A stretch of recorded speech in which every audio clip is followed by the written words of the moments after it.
Tired of the Dx8vb library DLL gaming error? I'm Sophie Chen, a Windows support engineer, and I'm going to fix your multimedia stack and eliminate that pop-up. Before diving into the manual fix for Dx8vb library, note the official maintenance resource linked below for system synchronization. This DLL file is the DirectX 8 Visual Basic library.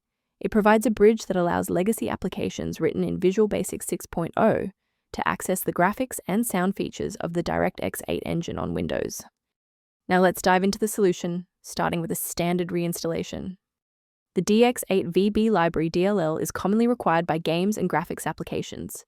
Installing the Microsoft DirectX end-user runtime restores legacy DirectX runtime files, while updating your GPU drivers resolves OpenCL, OpenGL, or CUDA dependencies.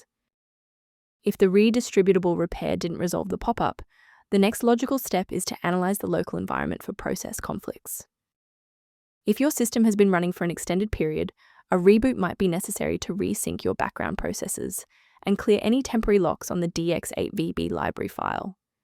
To avoid losing your place during the restart, bookmark this page now, or hit the like button to save this video to your library for easy access later. Before concluding, I want to address a critical security consideration for maintaining your system's integrity.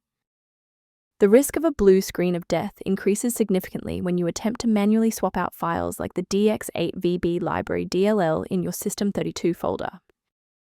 To complement these security best practices, you may want to consider using a diagnostic resource to help manage your system's library references. If the Dx8vb library is impacting system resources, the maintenance suite below provides general guidance on addressing this. I'm Sophie Chen. We are dedicated to providing clear, safe paths to PC repair, including complex the Dx8vb library dependencies. Subscribe to support our technical mission.